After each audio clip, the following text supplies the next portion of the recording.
Chapter 1. The fanatic, Mr. Carroll, lately from Rome, stood by the window, looking out over the rain-swept, steaming quays to Notre Dame on the island yonder. Overhead rolled and crackled the artillery of an April thunderstorm, and Mr. Carroll, looking out upon Paris in a shroud of rain, under a pall of thundercloud, felt himself at harmony with nature.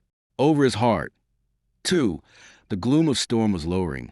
Just as in his heart, it was still little more than April time. Behind him, in that chamber furnished in dark oak and leather of a reign or two ago, sat Sir Richard Everard at a vast writing table all a-litter with books and papers. And Sir Richard watched his adoptive son with fierce, melancholy eyes, watched him until he grew impatient of this pause. "Well," demanded the old baronet harshly, "will you undertake it, Justin, now that the chance has come?" And he added, "You'll never hesitate if you are the man I have sought to make you." Mr. Carroll turned slowly. "It is because I am the man that God and you, have made me that I do hesitate." His voice was quiet and pleasantly modulated, and he spoke English with the faintest slur, perceptible, perhaps, only to the keenest ear of a French accent. To ears less keen, it would merely seem that he articulated with precision so singular as to verge on pedantry. The light falling full upon his profile revealed the rather singular countenance that was his own. It was not in any remarkable beauty that its distinction lay, for by the canons of beauty that prevail it was not beautiful. The features were irregular and inclined to harshness. The nose was too abruptly arched, the chin too long and square, the complexion too pallid. Yet a certain dignity haunted that youthful face, of such a quality as to stamp it upon the memory of the merest passer-by. The mouth was difficult to read and full of contradictions. The lips were full and red, and you would declare them the lips of a sensualist but for the line of stern, almost grim, determination in which they met. And yet, somewhere behind that grimness, there appeared to lurk a haunting whimsicality. A smile seemed ever to impend, but whether sweet or bitter none could have told until it broke. The eyes were as remarkable, wide-set and slow-moving, as becomes the eyes of an observant man. They were of an almost greenish color, and so level in their ordinary glance as to seem imbued with an uncanny penetration. His hair, he dared to wear his own and clubbed it in a broad ribbon of watered silk, was almost the hue of bronze, with here and there a glint of gold, and as luxuriant as any wig. For the rest, he was scarcely above the middle height, of an almost frail but very graceful slenderness, and very graceful, too, in all his movements. In dress, he was supremely elegant, with the elegance of France, that in England would be accounted foppishness. He wore a suit of dark blue cloth, with white satin linings that were revealed when he moved. It was heavily laced with gold, and a ramiform pattern embroidered in gold thread ran up the sides of his silk stockings of a paler blue. Jewels gleamed in the Brussels at his throat, and there were diamond buckles on his lacquered, red-heeled shoes. Sir Richard considered him with anxiety and some chagrin. "Justin," he cried, a world of reproach in his voice. "What can you need to ponder?"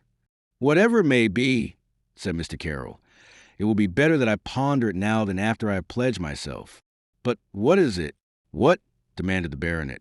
"I am marveling, for one thing, that you should have waited 30 years. Sir Richard's fingers stirred the papers before him in an idle, absent manner. Into his brooding eyes there leapt a glitter to be seen in the eyes of the fevered of body or mind. "Vengeance," said he slowly, "is a dish best relished when 'tis eaten cold." He paused an instant, then continued, "I might have crossed to England at the time and slain him. Should that have satisfied me? What is death but peace and rest?" "There is a hell, we are told," Mr. Carroll reminded him. "Aye," was the answer, "we are told. But I dursn't risk its being false where Ostamore is concerned. So I prefer to wait until I could brew him such a cup of bitterness as no man ever drank ere he was glad to die." In a quieter, retrospective voice, he continued, "Had we prevailed in the 15, I might have found a way to punish him that had been worthy of the crime that calls for it. We did not prevail.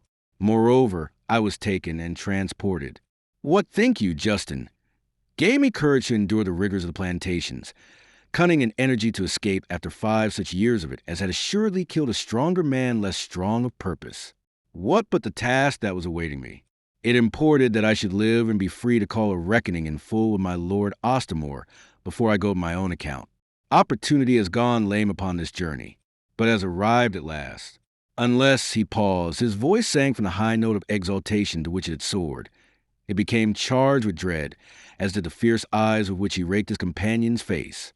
Unless you prove false to the duty that awaits you, and that I'll not believe, you are your mother's son, Justin. And my father's, too, answered Justin in a thick voice. And the Earl of Ostermore is that same father. The more sweetly shall your mother be avenged, cried the other, and again his eyes blazed with that unhealthy, fanatical light. What fitter than the hand of that poor lady's son to pull your father down in ruins? He laughed short and fiercely. It seldom chances in this world that justice is done so nicely. You hate him very deeply, said Mr. Carroll pensively, and the look in his eyes betrayed the trend of his thoughts.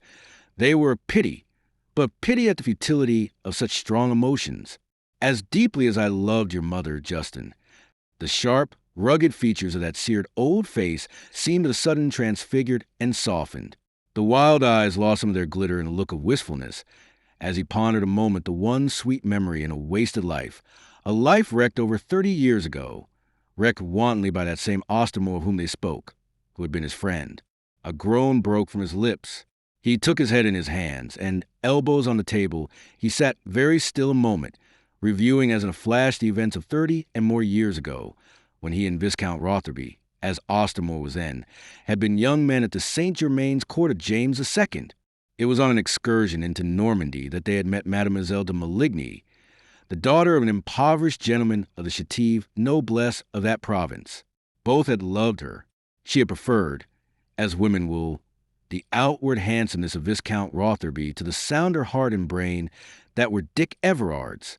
As bold and dominant as any ruffle of them all where men and perils were concerned, young Everard was timid, bashful, and without assertiveness with women. He had withdrawn from the contest ere it was well lost, leaving an easy victory to his friend. And how had that friend used it? Most foully, as you shall learn. Leaving Rotherby in Normandy, Everard had returned to Paris. The affairs of his king gave him cause to cross at once to Ireland. For 3 years he abode there, working secretly in his master's interest, to little purpose be it confessed. At the end of that time, he returned to Paris. Rotherby was gone. It appeared that his father, Lord Ostermore, had prevailed upon Bentinck to use his influence with William on the errant youth's behalf. Rotherby had been pardoned his loyalty to the fallen dynasty. A deserter in every sense, he had abandoned the fortunes of King James, which in Everard's eyes was bad enough, and had abandoned the sweet lady he had fetched out of Normandy 6 months before his going, of whom it seemed that in his lordly way he was grown tired. From the beginning it would appear they were ill-matched. It was her beauty had made appeal to him. Even as his beauty had enamored her, elementals had brought about their union, and when these elementals shrank with habit, as elementals will, they found themselves without a tie of sympathy or common interest to link them each to the other. She was by nature blithe, a thing of sunshine, flowers, and music, who craved a very poet for her lover, and by a poet, I mean not your mere rhymer. He was downright stolid and stupid under his fine exterior, the worst type of Briton, without the saving grace of a Briton's honor. And so she had wearied him, who saw in her no more than a sweet loveliness that had cloyed him presently. And when the chance was offered him by Bentinck and his father, he took it and went his ways, and this sweet flower that he had plucked from its Normandy garden to adorn him for a brief summer's day was left to wilt, discarded. The tale that greeted Everard on his return from Ireland was that, broken-hearted, she had died, crushed neath her load of shame, for it was said that there had been no marriage. The rumor of her death had gone abroad, and it had been carried to England to my Lord Rotherby by a cousin of hers, the last living Maligny, who crossed the channel to demand of that stolid gentleman's satisfaction for the dishonor put upon his house. All the satisfaction the poor fellow got was a foot or so of steel through the lungs, of which he died, and there, may have seemed to Rotherby, the matter ended. But Everard remained, Everard, who had loved her with a great and almost sacred love, Everard, who swore black ruin for my Lord Rotherby, the rumor which may also have been carried to his lordship and stimulated his activities in having Everard hunted down after the Braemar fiasco of 1715. But before that came to pass, Everard had discovered that the rumor of her death was false, put about No doubt, out of fear of that same cousin who had made himself champion and avenger of her honor. Everard sought her out and found her perishing of want in an attic in the Court of Miracles some 4 months later, 8 months after Rotherby's desertion. In that sordid, wind-swept chamber of Paris' most abandoned haunt, a son had been born to Antoinette de Maligny 2 days before Everard had come upon her. Both were dying.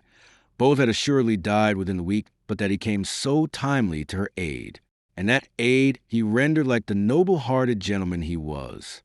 He had contrived to save his fortune from the wreck of James' kingship, and this was safely invested in France, in Holland, and elsewhere abroad. With a portion of it, he repurchased the chateau and estates of Maligny, which on the death of Antoinette's father had been seized upon by creditors. Thither he sent her and her child, Rotherby's child, making that noble domain a christening gift to the boy, for whom he had stood sponsor at the font. And he did his work of love in the background. He was a god in the machine, no more. No single opportunity of thanking him did he afford her.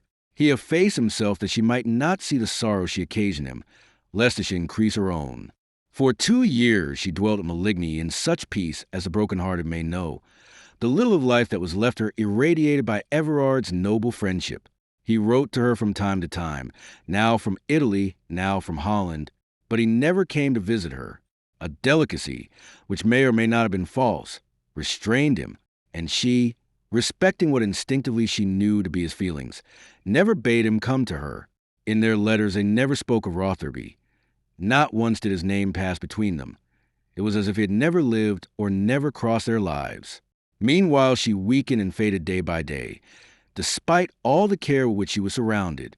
That winter of cold and want in the Court of Miracles had sown its seeds, and death was sharpening his scythe against the harvest.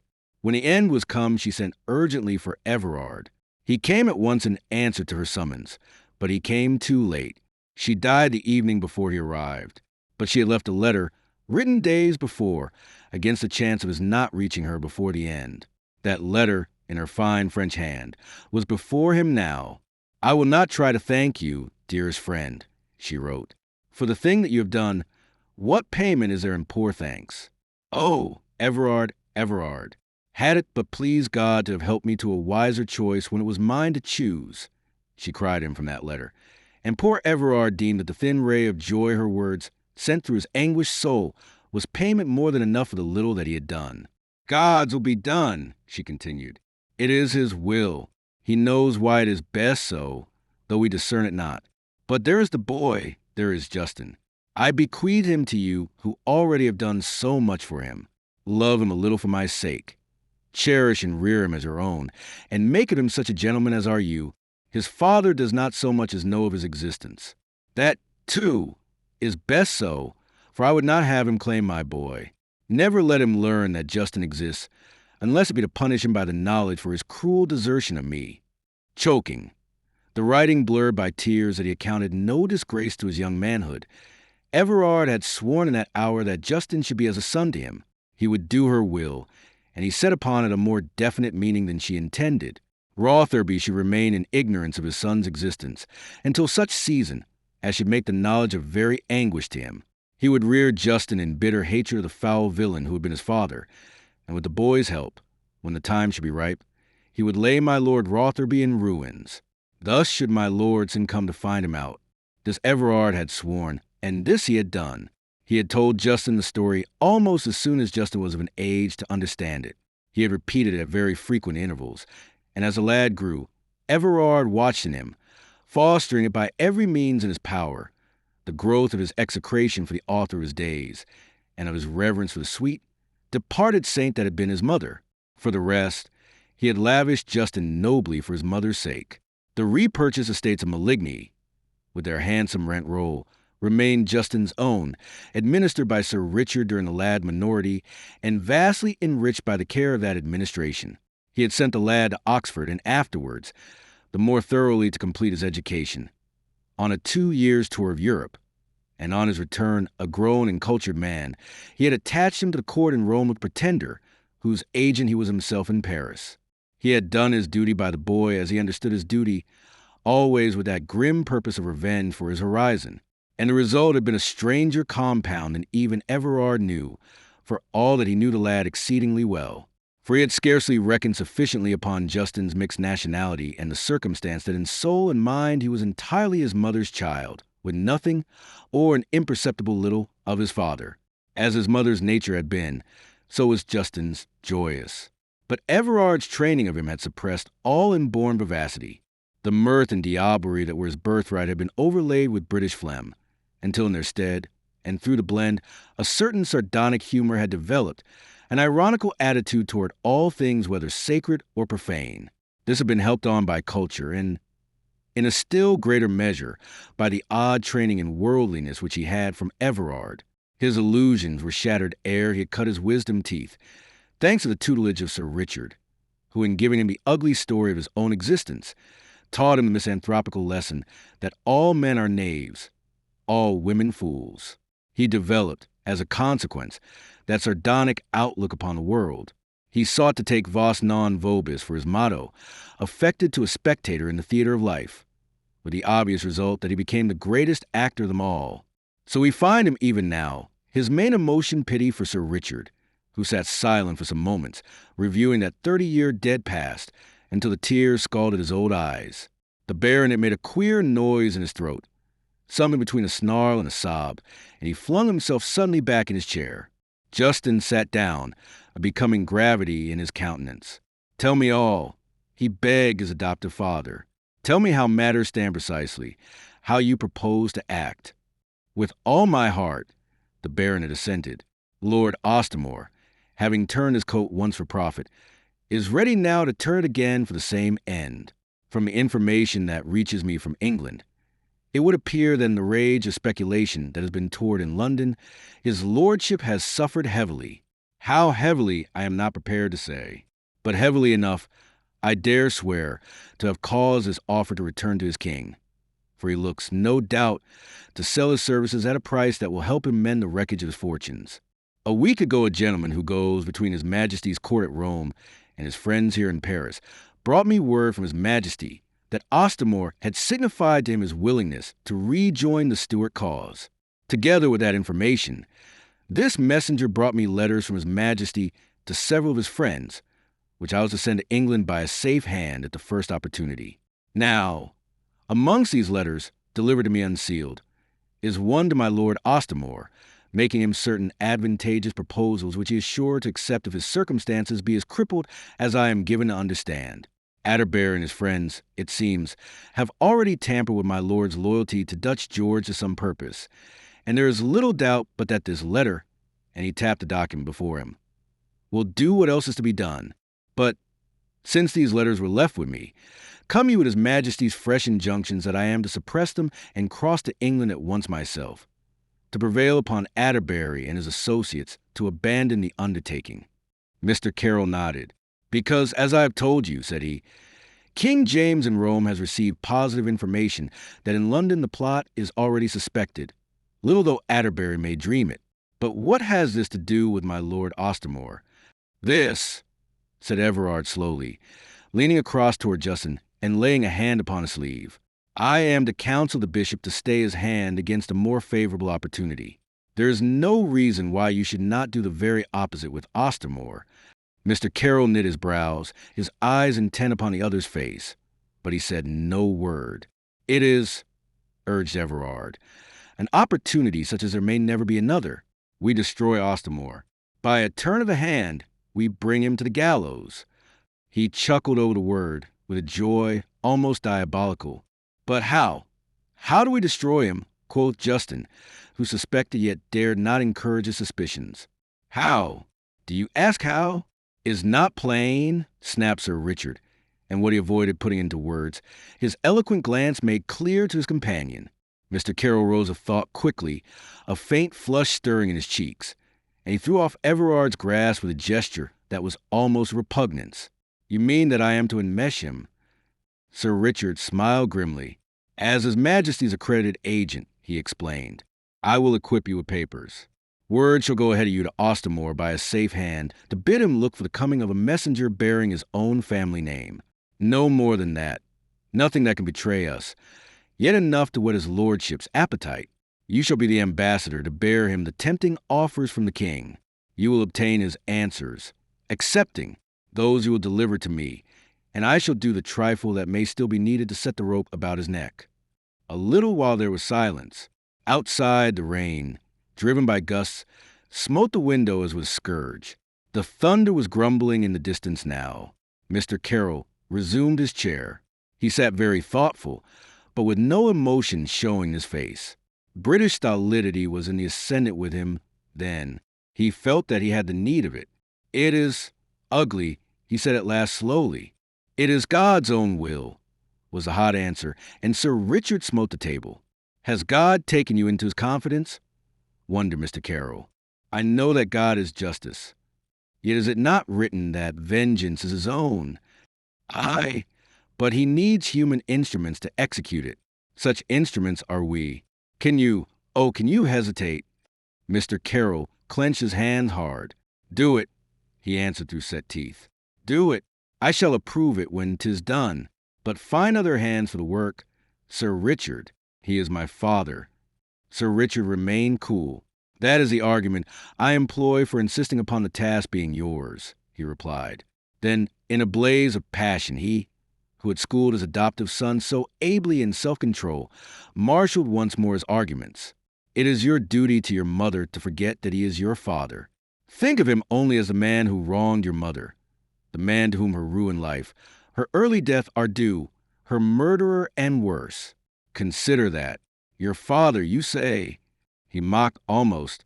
"Your father? And what is he, your father? You have never seen him. He does not know that you exist, that you ever existed. Is that to be a father? Father, you say. A word, a name. No more than that.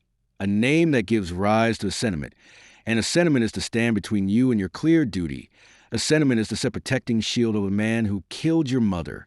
I think I shall despise you, Justin, if you fail me in this. I have lived for it," he ran on tempestuously. "I have reared you for it, and you shall not fail me." Then his voice dropped again, and in quieter tones. "You hate the very name of John Carroll, Earl of Ostermore," said he, "as must every decent man who knows the truth of what the life of that satyr holds. If I have suffered you to bear his name, it is to the end that it should remind you daily that you have no right to it, that you have no right to any name." When he said that, he thrust his finger consciously into a raw wound. He saw Justin wince, and with pitiless cunning he continued to prod that tender place until he had aggravated the smart of it into a very agony. "That is what you owe your father. That is the full extent of what lies between you, that you are of those at whom the world is given to sneer and point scorn's ready finger." "None has ever dared," said Mr. Carroll, "because none has ever known. We have kept the secret well. You display no coat of arms that no bar sinister may be displayed. But the time may come when the secret must out. You might, for instance, think of marrying a lady of quality, a lady of your own supposed station. What should you tell her of yourself? That you have no name to offer her, that the name you bear is yours by assumption only? Ah, that brings home your own wrongs to you, Justin. Consider them. Have them ever present in your mind, together with your mother's blighted life, that you may not shrink when the hour strikes to punish the evildoer." He flung himself back in his chair again and watched the younger man with brooding eye. Mr. Carroll was plainly moved. He had paled a little, and he sat now with brows contracted and set teeth. Sir Richard pushed back his chair and rose, recapitulating. "He is your mother's destroyer," he said with a sad sternness. "Is the ruin of that fair life to go unpunished? Is it, Justin?" Mr. Carroll's Gallic spirit burst abruptly through its British glaze. He crushed fist into palm and swore. "No, by God! It shall not, Sir Richard." Sir Richard held out his hands, and there was a fierce joy in his gloomy eyes at last. "You'll cross to England with me, Justin?" But Mr. Carroll's soul fell once more into travail. "Wait," he cried. "Ah, wait." His level glance met Sir Richard's in earnestness and entreaty. "Answer me the truth upon your soul and conscience. Do you in your heart believe that it is what my mother would have had me do?" There was an instant's pause. Then Everard, the fanatic of vengeance, the man whose mind upon that one subject was become unsound with excessive brooding, answered with conviction. "As I have a soul to be saved, Justin, I do believe it. More, I know it. Here." Trembling hands took up the old letter from the table and proffered it to Justin. Here is her own message to you. Read it again. And what time the young man's eyes rested upon that fine, pointed writing, Sir Richard recited aloud the words he knew by heart, the words that had been ringing his ears since that day when he had seen her lowered to rest. Never let him learn that Justin exists unless it be to punish him by the knowledge for his cruel desertion of me. It is your mother's voice speaking to you from the grave. The fanatic pursued, and so infected Justin at last with something of a fanaticism. The green eyes flashed uncannily. The white young face grew cruelly sardonic. You believe it? He asked, and the eagerness that now invested his voice showed how it really was with him. As I have a soul to be saved, Sir Richard repeated. Then gladly will I set my hand to it. Fire stirred through Justin now, a fire of righteous passion. An idea, no more than an idea, daunted me. You have shown me that. I cross to England with you, Sir Richard, and let my Lord Ostermore look to himself. For my name, I who have no right to any name, my name is Judgment. The exaltation fell from him as suddenly as it had mounted. He dropped into a chair, thoughtful again and slightly ashamed of his sudden outburst. Sir Richard Everard watched with an eye of gloomy joy the man, whom he had been at such pains to school in self-control. Overhead there was a sudden crackle of thunder, sharp and staccato, as a peal of demoniac laughter. Chapter 2. At the Adam and Eve, Mr. Carroll alighted from his traveling chaise in the yard of the Adam and Eve at Maidstone on a sunny afternoon in May. Landed at Dover the night before, he had parted company with Sir Richard Everard that morning. His adoptive father had turned aside toward Rochester to discharge his king's business with plotting Bishop Atterbury. What time Justin was to push on toward town as King James' ambassador to the Earl of Ostermore, who, advised of his coming, was expecting him. Here at Maidstone, it was Mr. Carroll's intent to dine, resuming his journey in the cool of the evening, when he hoped to get at least as far as Farnborough ere he slept. Landlady, chamberlain, ostler, and a posse of underlings hastened to give welcome to so fine a gentleman, and a private room above stairs was placed at his disposal. Before ascending, however, Mr. Carroll sauntered into bar for a wedding glass to give him an appetite, and further for the purpose of bespeaking in detail his dinner with the hostess. It was one of his traits that he gave the greatest attention to detail, and held that the man who left the ordering of his edibles to his servants was no better than an animal who saw no more than nourishment in food. Nor was the matter one to be settled summarily. It asked thought and time. So he sipped his hock, listening to the landlady's proposals, and amending them where necessary with suggestions of his own. And what time he was so engaged, there ambled into the inn yard a sturdy cob, bearing a sturdy little man in snuff-colored clothes that had seen somewhere. The newcomer threw his reins to the stable boy, a person of all the importance necessary to receive so indifferent a guest. He got down nimbly from his horse, produced an enormous handkerchief of many colors, and removed his three-cornered hat that he might the better mop his brow and youthful, almost cherubic face. What time he did so, a pair of bright little blue eyes were very busy with Mr. Carroll's carriage, from which Leduc, Mr. Carroll's valet, was in the act of removing a portmanteau. His mobile mouth fell into lines of satisfaction. Still mopping himself, he entered the inn and, guided by the drone of voices, sauntered into the bar. At sight of Mr. Carroll leaning there, his little eyes beamed an instant, as do the eyes of one who espies a friend, or, apter figure, the eyes of the hunter when they sight the quarry. He advanced to the bar, bowing to Mr. Carroll with an air almost apologetic, and to the landlady with an air scarcely less so, as he asked for a nipperkin of ale to wash the dust of the road from his throat. The hostess called a drawer to serve him, and departed herself upon the momentous business of Mr. Carroll's dinner. "A warm day, sir," said the chubby man. Mr. Carroll agreed with him politely, and finished his glass, the other sipping meanwhile at his ale. "A fine brew, sir," said he. "A prodigious fine brew. With all respect, sir, your honor should try a wet of our English ale." Mr. Carroll, setting down his glass, looked languidly at the man. "Why do you exclude me, sir, from the nation of this beverage?" he inquired. The chubby man's face expressed astonishment. "You're English, sir. Ecod, I had thought ye French." "It is an honor, sir, that you should have thought me anything." The other abased himself. "'Twas an unwarrantable presumption.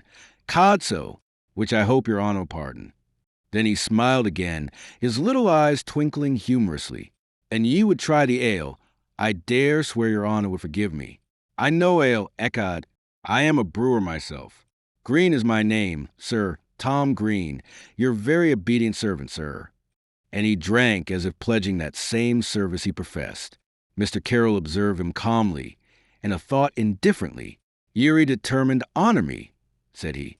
"I am your debtor for your reflections upon wedding glasses. But ale, sir, is a beverage I don't affect, nor shall while there are vines in France." "Ah!" sighed Mr. Green rapturously. "'Tis a great country, France, is it not, sir?" "'Tis not the general opinion here at present, but I make no doubt that it deserves your praise." "And Paris now," persisted Mr. Green. "They tell me 'tis a great city, a marvel of ages. There be those, ecod, that say London's but a kennel to't. Be there so?" quoth Mr. Carroll indifferently. "You don't agree with them, belike?" asked Mr. Green, with eagerness. "Pooh! Men will say anything," Mr. Carroll replied, and added pointedly, "Men will talk, ye see." "Not always," was a retort in a sly tone. "I've known men to be prodigious short when they had aught to hide." "Have ye so? Ye seem to have had a wide experience." And Mr. Carroll sauntered out, humming a French air through closed lips. Mr. Green looked after him with hardened eyes. He turned to the drawer who stood by. "He's mighty close," said he. "Mighty close. You're not perhaps quite the company he cares for," the drawer suggested candidly. Mr. Green looked at him. "Very like," he snapped. "How long does he stay here?" "Ye lost a rare chance of finding out when you let him go without inquiring," said the drawer. Mr. Green's face lost some of its chubbiness. "When d'ye look to marry the landlady?" was his next question. The man stared. "Cod," said he. Are ye daft?" Mr. Green affected surprise. "I'm mistook, it seems. Ye misled me by your pertness. Get me another nipperkin." Meanwhile, Mr. Carroll had taken his way above stairs to the room set apart for him. He dined to his satisfaction, and thereafter, his shapely, silk-clad legs thrown over a second chair, his waistcoat all unbuttoned. For the day was an almost midsummer warmth. He sat mightily at his ease, a decanter of sherry at his elbow, a pipe in one hand, and a book of Mr. Gay's poems in the other. But the ease went no further than the body, as witnessed the circumstances that his pipe was cold, the decanter tolerably full, and Mr. Gay's pleasant rhymes and quaint conceits of fancy all unheeded. The light, mercurial spirit which he had from nature and his unfortunate mother, and which he retained in spite of the stern training he had received at his adoptive father's hands, was heavy-fettered now. The mild fatigue of his journey through the heat of the day had led him to look forward to a voluptuous hour of indolence following upon dinner, with pipe and book and glass. The hour was come, the elements were there, but since he could not abandon himself to their dominion, the voluptuousness was wanting. The task before him haunted him with anticipatory remorse. It hung upon his spirit like a sick man's dream. It obtruded itself upon his constant thought, and the more he pondered it, the more did he sicken at what lay before him. Wrought upon by Everard's fanaticism that day in Paris some 3 weeks ago, infected for the time being by something of his adoptive father's fever, he had set his hands to the task in a glow of passionate exaltation. But with the hour, the exaltation went, and reaction started in his soul, and yet draw back he dared not. Too long and sedulously had Everard trained his spirit to look upon the avenging of his mother as a duty. Believing that it was his duty, he thirsted on the one hand to fulfill it, whilst on the other, he recoiled in horror at the thought that the man upon whom he was to wreak that vengeance was his father, albeit a father whom he did not know, who had never seen him, who was not so much as aware of his existence. He sought forgetfulness in Mr. Gay. He had the delicate-minded man's inherent taste for verse, a quick ear for melody of words, the aesthete's love of beauty in phrase as of beauty in all else.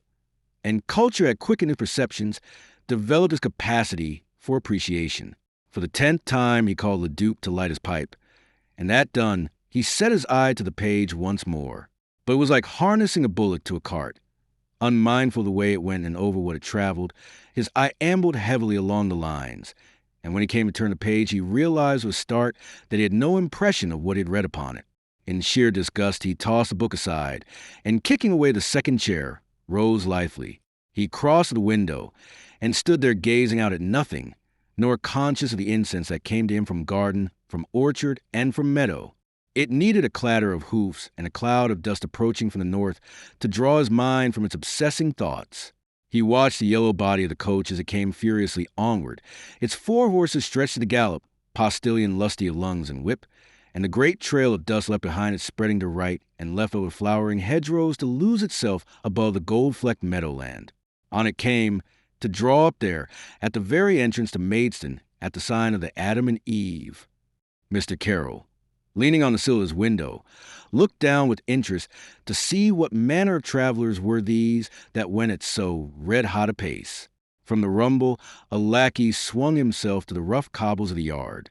From within then came again landlady and chamberlain, and from the stable ostler and boy, obsequious all and of no interest to Mr. Carroll.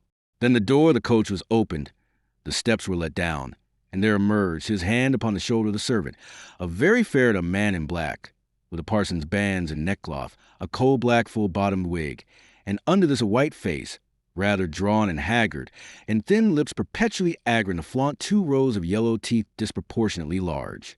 After him, and the more remarkable by contrast, came a tall, black-faced fellow, very brave in buff-colored cloth, with a fortune in lace at wrist and throat, and a heavily powdered tie wig. Lackey, chamberlain, and parson attended as alighting, and then he joined their ranks to attend in his turn, hat under arm, the last of these odd travelers. The interest grew. Mr. Carroll felt that the climax was about to be presented, and he leaned farther forward that he might obtain a better view of the awaited personage. In the silence, he caught a rustle of silk. A flowered petticoat appeared, as much of it as may be seen from a knee downwards, and from beneath this the daintiest foot conceivable was seen to grope an instant for the step. Another second, and the rest of her emerged. Mr. Carroll observed, and be it known that he had the very shrewdest eye for a woman, as became one of the race from which on his mother's side he sprang, that she was middling tall, chastely slender, having, as he judged from her high waist, a fine, clean length of limb. All this he observed and approved, and prayed for a glimpse of the face which her silken hood obscured and screened from his desiring gaze. She raised it at that moment, raised it in a timid, frightened fashion, as one who looks fearfully about to see that she is not remarked, and Mr. Carroll had a glimpse of an oval face, pale with a warm pallor, like the pallor of the peach, he thought, and touched, like the peach, with a faint hint of pink in either cheek.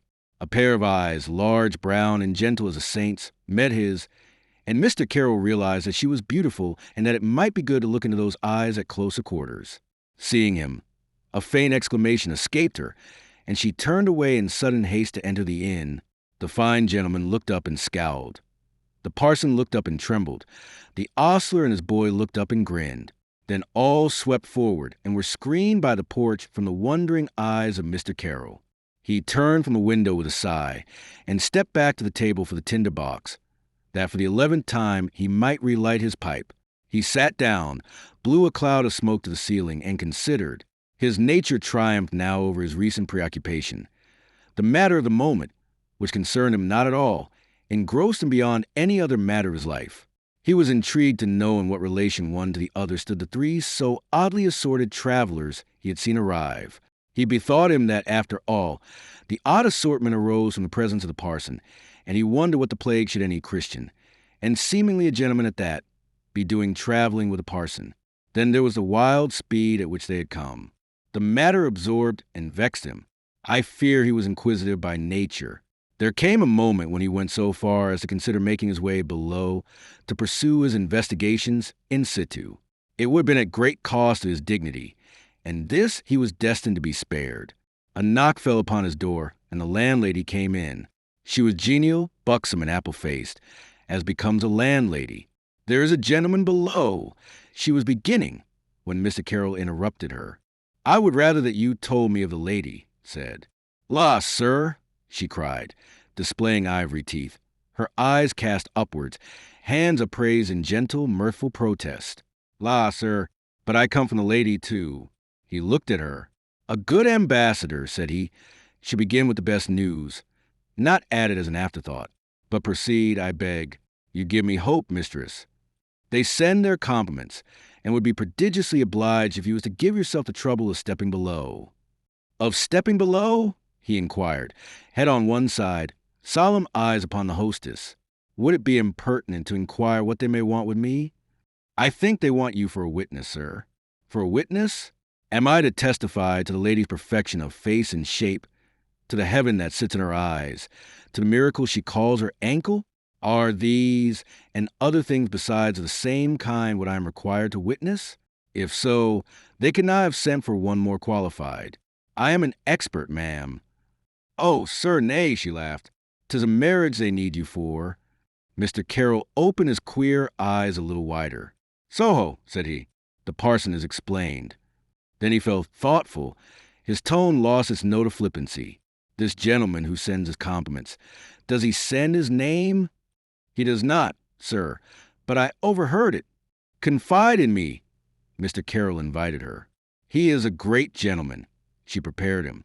No matter, I love great gentlemen. They call him Lord Rotherby. At that sudden and utterly unexpected mention of his half-brother's name, his unknown half-brother, Mr. Carroll came to his feet with an alacrity which a more shrewd observer would have set down to some cause other than mere respect for a viscount. The hostess was shrewd, but not shrewd enough, and if Mr. Carroll's expression changed for an instant, it resumed its habitual half-scornful calm so swiftly that it would have needed eyes and exceptional quickness to have read it. Enough, he said. Who could deny his lordship? Shall I tell him you are coming? She inquired, her hand already upon the door. A moment, he begged, detaining her. 'Tis a runaway marriage, this, eh? Her full-hearted smile beamed on him again. She was a very woman, with a taste for romantic, loving love. What else, sir? She laughed. And why, mistress? He inquired, eyeing her, his fingers plucking at his nether lip. Do they desire my testimony? His lordship's own man will stand witness, for one, but they'll need another, she explained, her voice reflecting astonishment at his question. True, but why do they need me? He pressed her. Heard you no reason given why they should prefer me to your chamberlain, your ostler, or your drawer?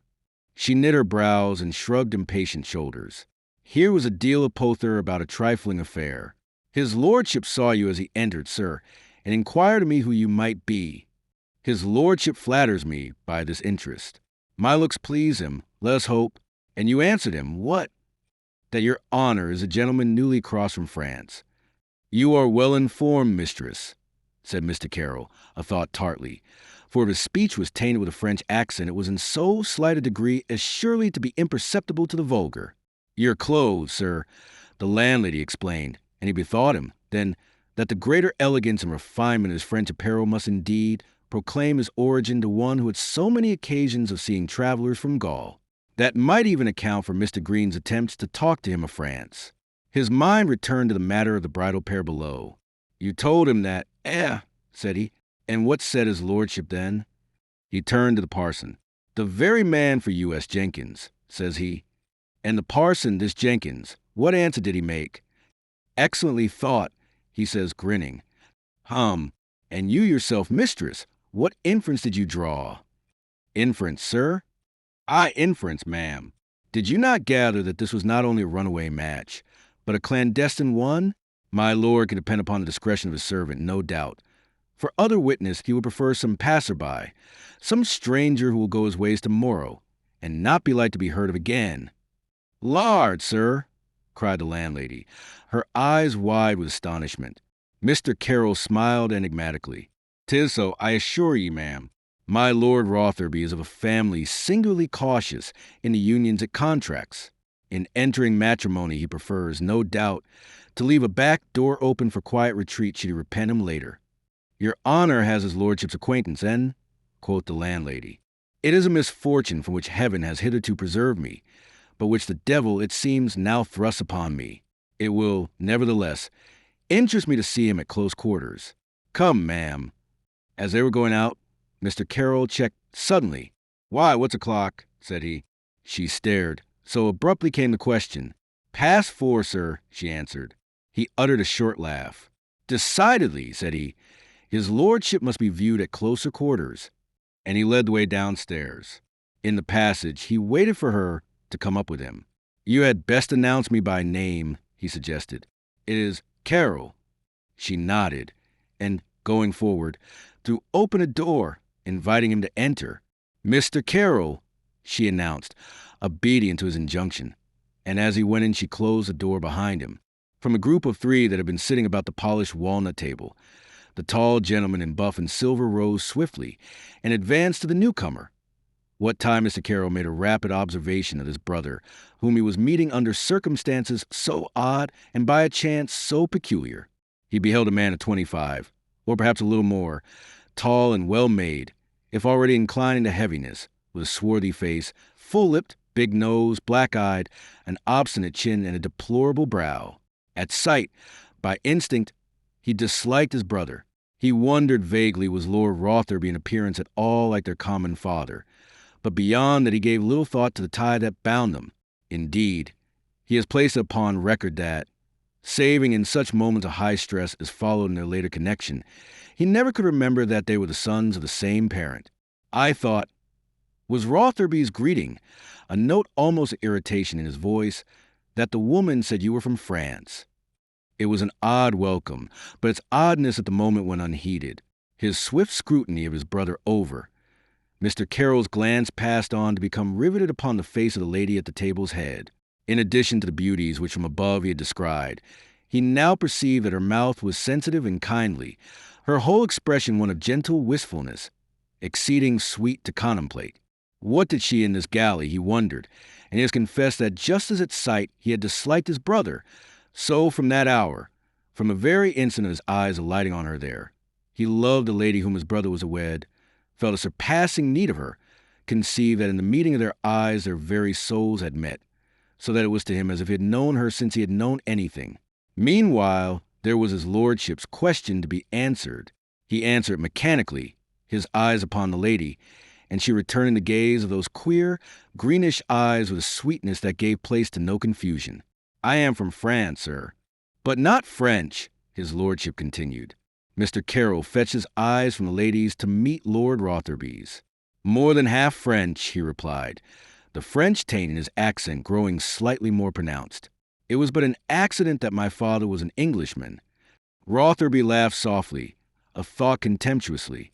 Foreigners were things which in his untraveled, unlettered ignorance he despised.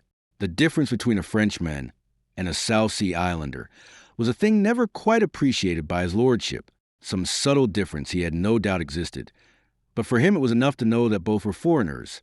Therefore it logically followed, both were kin. "Your words, sir, might be oddly interpreted." "'Pon honor, they might," said he, and laughed softly again with singular insolence. "If they have amused your lordship, I am happy," said Mr. Carroll in such a tone that Rotherby looked to see whether he was being roasted. "You wanted me, I think. I beg that you'll not thank me for having descended. It was an honor." It occurred to Rotherby that this was a veiled reproof for the ill manners of the omission. Again he looked sharply at this man who was scanning him with such interest, but he detected in the calm, high-bred face nothing to suggest that any mockery was intended. Belatedly, he fell to doing the very thing that Mr. Carroll had begged him to leave undone. He fell to thanking him. As for Mr. Carroll himself, not even the queer position into which he had been thrust could repress his characteristics. What time his lordship thanked him, he looked about him at the other occupants of the room, and found that, besides the parson, sitting pale and wide-eyed at the table, there was present in the background his lordship's man, a quiet fellow, quietly garbed in gray, with a shrewd face and shrewd, shifty eyes. Mr. Carroll saw and registered, for future use, the reflection that eyes that are over-shrewd are seldom wont to look out of honest heads. "You are desired," his lordship informed him, "to be witness to a marriage. So much the landlady had made known to me. It is not, I trust, a task that will occasion you any scruples." "None. On the contrary, it is the absence of the marriage might do that." The smooth, easy tones so masked the inner meaning of the answer that his lordship scarce attended to the words. "Then we had best get on. We are in haste." "'Tis a characteristic rashness of folk about to enter wedlock," said Mr. Carroll, as he approached the table with his lordship, his eyes as he spoke turning full upon the bride. My lord laughed, musically enough, but overloud for a man of brains or breeding. "Marry in haste, quoth he. You are penetration itself. Mr. Carroll praised him. "'Twill take a shrewd rogue to better me," his lordship agreed. "Yet an honest man might worst you. One never knows. But the lady's patience is being taxed." It was as well he added that, for his lordship had turned with intent to ask him what he meant. "Aye, come, Jenkins, get on with your patter. Gaskell," he called to his man, "stand forward here." Then he took his place beside the lady, who had risen, and stood pale, with eyes cast down and, as Mr. Carroll alone saw, the faintest quiver at the corners of her lips. This served to increase Mr. Carroll's already considerable cogitations. The parson faced them, fumbling at his book, Mr. Carroll's eyes watching with that cold, level glance of theirs. The parson looked up, met that uncanny gaze, displayed his teeth in a grin of terror, fell to trembling, and dropped the book in his confusion. Mr. Carroll, smiling sardonically, stooped to restore it him. There followed a fresh pause. Mr. Jenkins, having lost his place, seemed at some pains to find again, amazing indeed, in one whose profession should have rendered him so familiar with its pages. Mr. Carroll continued to watch him in silence, and, as an observer might have thought, as, indeed, Gaskell did think, though he said nothing at the time, with wicked relish. Chapter 3. The Witness. At last the page was found again by Mr. Jenkins. Having found it, he hesitated still a moment, then cleared his throat, and in the manner of one hurling himself forward upon a desperate venture, he began to read. "Dearly beloved, we are gathered here in the sight of God," he read, and on in a nasal, whining voice, which not only was the very voice you would have expected from such a man, but in accordance, too, with sound clerical convention. The bridal pair stood before him, the groom with a slight flush on his cheeks and a bright glitter in his black eyes, which were not nice to see. The bride with bowed head and bosom heaving, as in response to inward tumult. The cleric came to the end of his exordium, paused a moment, and whether because he gathered confidence, whether because he realized the impressive character of the fresh matter upon which he entered, he proceeded now in a firmer, more sonorous voice. "I require and charge you both as you will answer on the dreadful day of judgment." "You've forgot something," Mr. Carroll interrupted blandly. His lordship swung round with an impatient gesture and an impatient snort. The lady, too, looked up suddenly, whilst Mr. Jenkins seemed to fall into an utter panic. "Wah, what?" he stammered. "What have I forgot?" "To read the directions, I think." His lordship scowled darkly upon Mr. Carroll, who heeded him not at all, but watched the lady sideways. Mr. Jenkins turned first scarlet, then paler than he had been before, and bent his eyes to the book to read in a slightly puzzled voice the italicized words above the period he had embarked upon. "And also speaking unto the persons that shall be married, he shall say," he read, and looked up inquiry, his faintly colored, prominent eyes endeavoring to sustain Mr. Carroll's steady glance, but failing miserably. "'Tis farther back," Mr. Carroll informed him in answer to that mute question, and as the fellow moistened his thumb to turn back the pages, Mr. Carroll saved him the trouble. "It says, I think, that the man should be on your right hand and the woman on your left. Ye seem to have reversed matters, Mr. Jenkins, but perhaps ye are left-handed." "Stab me," was Mr. Jenkins' most uncanonical comment. "I vow I am overflustered. Your lordship is so impatient with me. This gentleman is right, but that I was so flustered. Will you not change places with his lordship, ma'am?" They changed places, after the Viscount had thanked Mr. Carroll shortly and cursed the parson with circumstance and fervor. It was well done on his lordship's part, but the lady did not seem convinced by it. Her face looked whiter, and her eyes had an alarmed, half-suspicious expression. "We must begin again," said Mr. Jenkins. And he began again. Mr. Carroll listened and watched, and he began to enjoy himself exceedingly. He had not reckoned upon so rich an entertainment when he had consented to come down to witness this odd ceremony. His sense of humor conquered every other consideration, and the circumstance that Lord Rotherby was his brother, if remembered at all, served but to add a spice to the situation. Out of sheer deviltry, he waited until Mr. Jenkins had labored for a second time through the opening periods. Again he allowed him to get as far as, "I charge and require you both dash," before again he interrupted him. "There is something else ye forgot," said he in that sweet, quiet voice of his. This was too much for Rotherby. "Damn you," he swore, turning a livid face upon Mr. Carroll, and failed to observe that the sound of that harsh oath and at the sight of his furious face, the lady recoiled from him, the suspicion lately in her face turning first to conviction and then to absolute horror. "I do not think you are civil," said Mr. Carroll critically. "It was in your interest that I spoke." "Then I'll thank you in my interest to hold your tongue," his lordship stormed. "In that case," said Mr. Carroll, "I must still speak in the interest of the lady, since you desire me to be a witness. I'll do my duty by you both and see you properly wed." "Now, what the devil may you mean by that?" demanded his lordship, betraying himself more and more at every word. Mr. Jenkins, in a spasm of terror, sought to pour oil upon these waters. "My lord," he bleated, teeth and eyeballs protruding from his pallid face. "My lord, perhaps the gentleman is right. Perhaps," he gulped, and turned to Mr. Carroll. "What does she think we have forgot now?" he asked.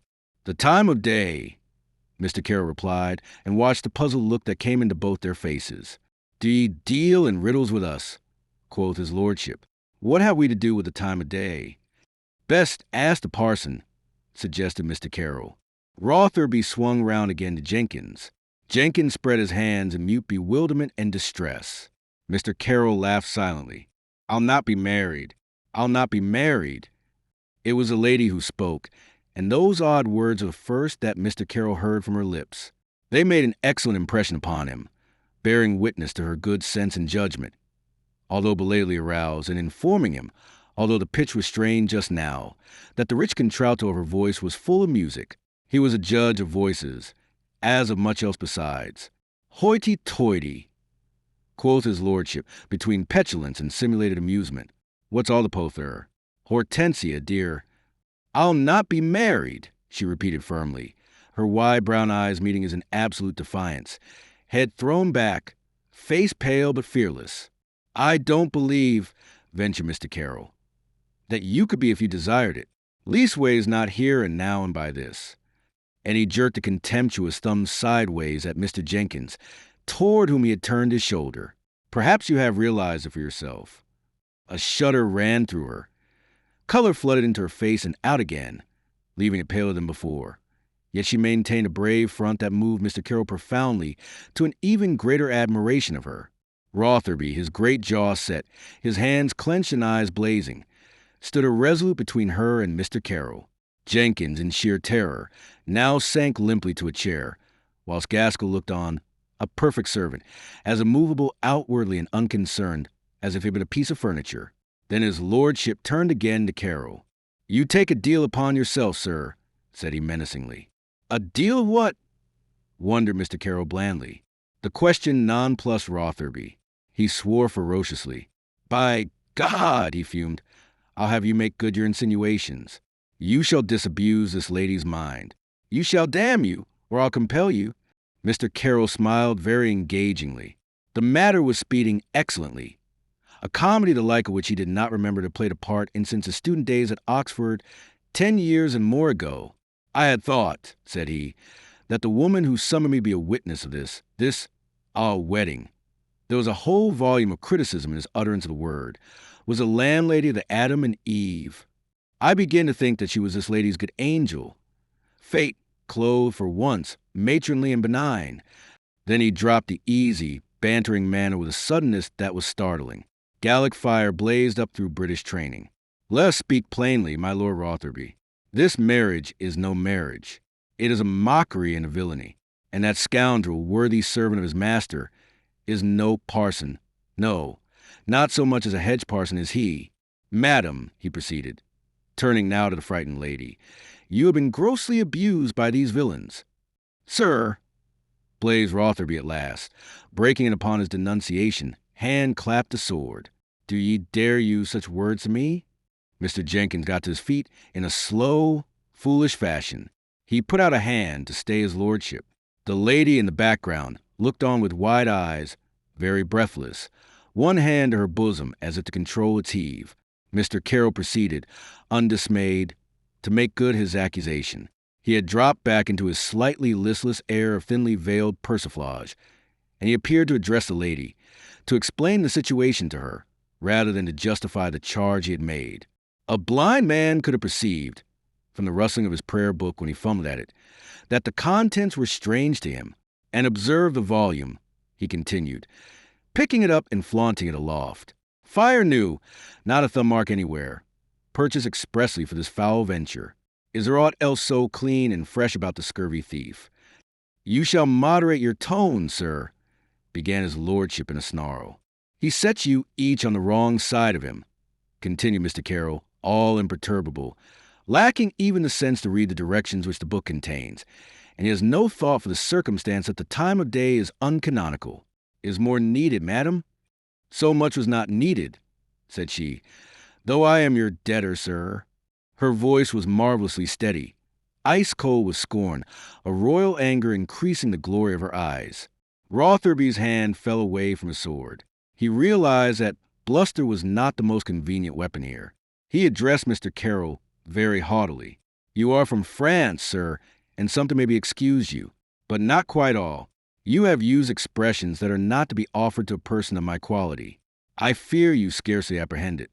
As well, no doubt, as those who avoid you, sir, answered Mr. Carroll, with cool contempt, his dislike of the man and of the business in which he found him engaged mounting above every other consideration. His lordship frowned inquiry. And who may those be? Most decent folk, I should conceive, if this be an example of your ways. By God, sir, you are a thought too pert. We'll mend that presently. I will first convince you of your error, and you, Hortensia. It will be interesting, said Mr. Carroll, and meant it. Rotherby turned from him, keeping a tight rein upon his anger, and so much restraint in so tempestuous a man was little short of wonderful. Hortensia, he said, this is fool's talk. What object could I seek to serve? She drew back another step, contempt and loathing in her face. This man, he continued, flinging a hand toward Jenkins and checked upon the word. He swung round upon the fellow. Have you fooled me, knave? He bawled. Is it true what this man says of you, that ye're no parson at all? Jenkins quailed and shriveled. Here was a move for which he was all unprepared and knew not how to play to it. On the bridegroom's part it was excellently acted, yet it came too late to be convincing. You'll have the license in your pocket. No doubt, my lord, put in Mr. Carroll. It will help to convince the lady of the honesty of your intentions. It will show her that you were abused by this thief for the sake of the guinea you were to pay him. That was checkmate, and Lord Rotherby realized it. There remained him nothing but violence, and in violence he was exceedingly at home, being a member of the Hellfire Club and having served in the Bold Bucks under his Grace of Wharton. You damned, infernal marplot, you blasted meddler, he swore, and some other things besides, froth on his lips, the veins of his brow congested. What affair was this of yours? I thought you desired me for a witness, Mr. Carroll reminded him. I did. Let me perish, said Rotherby. And I wish to the devil I had bit my tongue out first. The loss to eloquence had been irreparable, sighed Mr. Carroll, his eyes upon a beam of the ceiling. Rotherby stared and choked. Is there no sense in you, you gibbering parrot? He inquired. What are you, an actor or fool? A gentleman, I hope, said Mr. Carroll urbanely. What are you? I'll learn you, said his lordship, and plucked at his sword. I see, said Mr. Carroll in the same quiet voice that thinly veiled his inward laughter. A bully, with more oaths. My lord heaved himself forward. Mr. Carroll was without weapons. He had left his sword above stairs, not deeming that he would be needing it at a wedding. He never moved hand or foot as Rotherby bore down upon him, but his greenish eyes grew keen and very watchful. He began to wonder had he indulged his amusement overlong, and imperceptibly he adjusted his balance for a spring. Rotherby stretched out to lunge, murder in his inflamed eyes. I'll silence you. There was a swift rustle behind him. His hand, drawn back to thrust, was suddenly caught, and ere he realized that the sword was wrenched from fingers that held it lightly. Unprepared for this.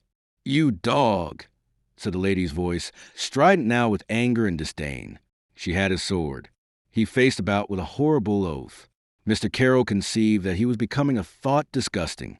Hoofs and wheels ground on the cobbles of the yard and came to a halt outside, but went unheeded in the excitement of the moment. Rotherby stood facing her, she facing him. the sword in her hand, and a look in her eyes that promised she would use it upon him did he urge her. A moment thus of utter, breathless silence. Then, as if her passion mounted and swept all aside, she raised the sword, and using it as a whip, she lashed him with it until at the third blow it rebounded to the table and was snapped. Instinctively his lordship had put up his hands to save his face, and across one of them a red line grew and oozed forth blood, which spread to envelop it. Gaskell advanced with a sharp cry of concern, but Rotherby waved him back, and the gesture shook blood from his hand like raindrops. His face was livid. His eyes were upon the woman he had gone so near betraying with a look that none might read. Jenkins swayed, sickly, against the table, whilst Mr. Carroll observed all with a critical eye and came to the conclusion that she must have loved this villain. The hilt and stump of sword clattered in the fireplace, whither she hurled it. A moment she caught her face in her hands, and a sob shook her almost fiercely. Then she came past his lordship, across the room to Mr. Carroll, Rotherby making no shift to detain her. "Take me away, sir. Take me away," she begged him. Mr. Carroll's gloomy face lightened suddenly. "Your servant, ma'am," said he, and made her a bow. "I think you are very well advised," he added cheerfully, and offered her his arm. She took it and moved a step or two toward the door. It opened at that moment, and a burly, elderly man came in heavily. The lady halted. A cry escaped her, a cry of pain almost, and she fell to weeping there, and then Mr. Carroll was very mystified. The newcomer paused at the sight that met him, considered it with a dull blue eye, and for all that he looked stupid, it seemed he had wit enough to take in the situation. "So," said he, with heavy mockery, "I might have spared myself the trouble of coming after you, for it seems that she has found you out in time, you villain." Rotherby turned sharply at that voice. He fell back a step, his brow seeming to grow blacker than it had been. "Father!" he exclaimed, but there was little that was filial in the accent. Mr. Carroll staggered and recovered himself. It had been indeed a staggering shock, for here, of course, was his own father, too. Chapter 4. Mr. Green. There was a quick patter of feet, the rustle of a hooped petticoat, and the lady was in the arms of my Lord Ostermore. "Forgive me, my lord," she was crying. "Oh, forgive me. I was a little fool, and I have been punished enough already." To Mr. Carroll, this was a surprising development.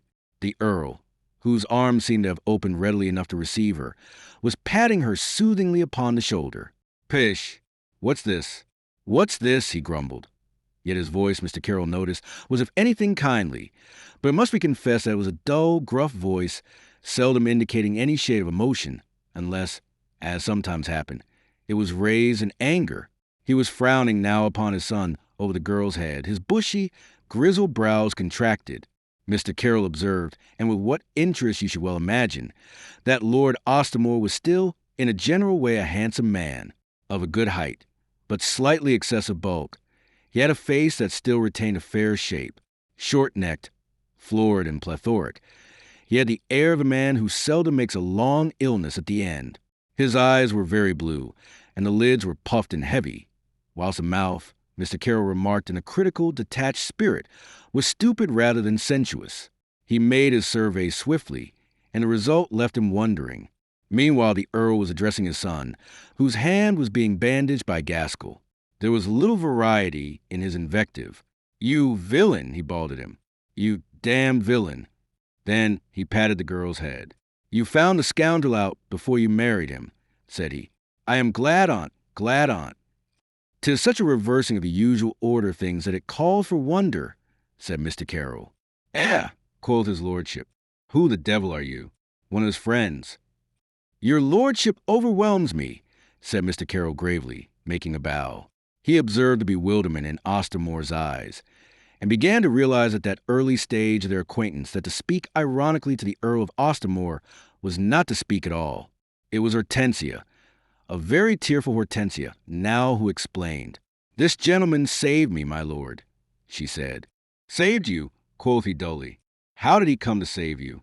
"He discovered the parson," she explained. The Earl looked more and more bewildered. "Just so," said Mr. Carroll. "It was my privilege to discover that the parson is no parson." "The parson is no parson?" echoed his lordship, scowling more and more. Then what the devil is a parson? Hortensia freed herself from his protecting arms. He is a villain, she said, who was hired by my Lord Rotherby to come here and pretend to be a parson. Her eyes flamed. Her cheeks were scarlet. God help me for a fool, my lord, to put my faith in that man. Oh, she choked. The shame, the burning shame of it. I would have had a brother to punish him. Lord Ostermore was crimson, too, with indignation. Mr. Carroll was relieved to see that he was capable of so much emotion. Did I not warn you against him, Hortensia? Said he. Could you not have trusted that I knew him? I, his father, to my everlasting shame? Then he swung upon Rotherby. You dog, he began in there. Being a man of little invention, words failed him, and wrath alone remained very intense, but entirely inarticulate. Rotherby moved forward till he reached the table, then stood leaning upon it, scowling at the company from under his black brows. "'Tis your lordship alone is to blame for this," he informed his father, with a vain pretense at composure. "I am to blame," gurgled his lordship, veins swelling at his brow. "I am to blame that you should have carried her off thus? And by God, had you meant to marry her honestly and fittingly, I might find in my heart to forgive you. But to practice such villainy, to attempt to put this foul trick upon the child." Mr. Carroll thought for an instant of another child whose child he was, and a passion of angry mockery at the forgetfulness of age welled up from the bitter soul of him. Outwardly, he remained a very mirror for placidity. "Your lordship had threatened to disinherit me if I married her," said Rotherby. "'Twas to save her from you," Ostermore explained, entirely unnecessarily. "And you thought to by God. Sir, I marvel you have the courage to confront me. I marvel. Take me away, my lord," Hortensia begged him, touching his arm. We were best away," said the Earl, drawing her to him. Then he flung a hand out at Rotherby in a gesture of repudiation, of anathema. "But 'tis not the end on for you, you knave. What I threaten, I will perform. I'll disinherit you. Not a penny of mine shall come to you. Ye shall starve for aught I care. Starve, and then the world be well rid of a villain. I disown you. Ye no son of mine. I'll take oath ye no son of mine." Mr. Carroll thought that, on the contrary, Rotherby was very much his father's son, and he added to his observations upon human nature the reflection that sinners are oddly blessed with short memories. He was entirely dispassionate again by now. As for Rotherby, he received his father's anger with a scornful smile and a curling lip. "You'll disinherit me?" quoth he in mockery. "And of what, pray? If report speaks true, you'll be needing to inherit something yourself to bear you through your present straightness." He shrugged and produced his snuff-box with an offensive simulation of nonchalance. "Ye cannot cut the entail," he reminded his almost apoplectic sire, and took snuff delicately, sauntering windowwards. "Cut the entail? The entail?" cried the Earl, and laughed in a manner that seemed to bode no good. "Have you ever troubled to ascertain what it amounts to? You fool, it wouldn't keep you in snuff." Lord Rotherby halted in his stride, half turned and looked at his father over his shoulder. The sneering mask was wiped from his face, which became blank. "My lord," he began. The Earl waved a silencing hand, and turned with dignity to Hortensia. "Come, child," said he. Then he remembered something. "Gad!" he exclaimed. "I have forgot the parson. I'll have him jailed. I'll have him hanged if the law will help me. Come forward, man." Ignoring the invitation, Mr. Jenkins scuttled, rat-like, across the room, mounted the window seat, and was gone in a flash through the open window. He dropped plump upon Mr. Green, who was crouching underneath. The pair rolled over together in a mold of flower bed. Then Mr. Green clutched Mr. Jenkins, and Mr. Jenkins squealed like a trapped rabbit. Mr. Green thrust his fist carefully into the mock parson's mouth. "Essay, you blubbering fool," he snapped in his ear. "My business is not with you. Lie still." Within the room, all stood at gaze, following the sudden flight of Mr. Jenkins. Then Lord Ostermore made as if to approach the winnow, but Hortensia restrained him. "Let the wretch go," she said. "The blame is not his. What is he but my lord's tool?" And her eyes scorched Rotherby with such a glance of scorn as must have killed any but a shameless man. Then, turning to the demurely observant gentleman who had done her such good service, "Mr. Carroll," she said, I want to thank you. I want my lord here to thank you." Mr. Carroll bowed to her. "I beg that you will not think of it," said he. "It is I who will remain in your debt." "Is your name Carroll, sir?" quoth the Earl. He had a trick of fastening upon the inconsequent, though that was scarcely the case now. "That, my lord, is my name. I believe I have the honor of sharing it with your lordship. Ye'll belong to some younger branch of the family," the Earl supposed. "Like enough. Some outlying branch," answered the imperturbable Carroll, a jest which only himself could appreciate, and that bitterly. "And how came you into this?" Rotherby sneered audibly, in self-mockery, no doubt, as he came to reflect that it was he himself had had him fetched. "They needed another witness," said Mr. Carroll, "and hearing there was at the inn a gentleman newly crossed from France, his lordship no doubt opined that a traveler, here today and gone for good tomorrow, would be just a witness that he needed for the business he proposed.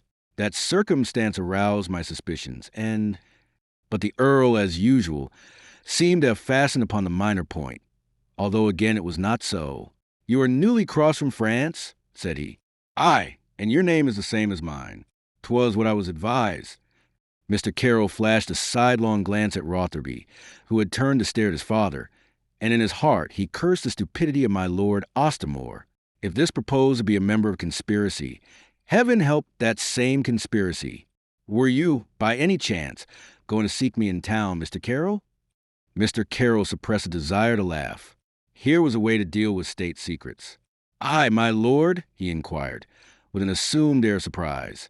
The Earl looked at him, and from him to Rotherby, bethought himself, and started so overtly that Rotherby's eyes grew narrow, the lines of his mouth tightened. "Nay, of course not, he blustered clumsily. But Rotherby laughed aloud. "Now, what a plague is all this mystery?" he inquired. "Mystery?" quoth my lord. "What mystery should there be? 'Tis what I would fain be informed," he answered in a voice that showed he meant to gain the information. He sauntered forward towards Carroll, his eye playing mockingly over this gentleman from France. "Now, sir," said he, "whose messenger may you be, eh? What's all this?" "Rotherby," the Earl interrupted in a voice intended to be compelling. "Come away, Mr. Carroll," he added quickly. "I'll not have any gentleman who has shown himself a friend to my ward here affronted by that rascal. Come away, sir." "Not so fast, ecod." It was another voice that broke in upon them. Rotherby started round. Gaskell, in the shadows of the cowled fireplace, jumped in sheer alarm. All stared at the window, whence the voice proceeded. They beheld a plump, chubby-faced little man, astride the sill, a pistol displayed with ostentation in his hand. Mr. Carroll was the only one with the presence of mind to welcome him. "Ha!" said he, smiling engagingly. "My little friend, the brewer of ale." "Let no one leave this room," said Mr. Green with a great dignity. Then, with rather less dignity, he whistled shrilly through his fingers and got down lightly into the room. "Sir," blustered the Earl, "this is an intrusion, an impertinence. What do you want?" "The papers this gentleman carries," said Mr. Green, indicating Carroll with the hand that held the pistol. The Earl looked alarmed, which was foolish in him, thought Mr. Carroll. Rotherby covered his mouth with his hand, after the fashion of one who masks a smile. "Ye rightly serve for meddling," said he with relish. "Out with them," the chubby man demanded. "Ye'll gain nothing by resistance. So don't be obstinate, now." "I could be nothing so discourteous," said Mr. Carroll. "Would it be prying on my part to inquire what may be your interest in my papers?" His serenity lessened the Earl's anxieties, but bewildered him, and it took the edge off the malicious pleasure which Rotherby was beginning to experience. "I am obeying the orders of my Lord Carteret, the Secretary of State," said Mr. Green. "I was to watch for a gentleman from France with letters from my Lord Ostermore. He had a messenger a week ago to tell him to look for such a visitor. He took the messenger, if you must know, and, well, we induced him to tell us what was the message he had carried. There is so much mystery in all this that my Lord Carteret desires more knowledge on the subject. I think you are the gentleman I am looking for." Mr. Carroll looked him over with an amused eye and laughed. "It distresses me," said he, "to see so much good thought wasted. Mr. Green was abashed a moment, but he recovered quickly. No doubt he had met the cool type before. Come, come, said he. No blustering. Out with your papers, my fine fellow.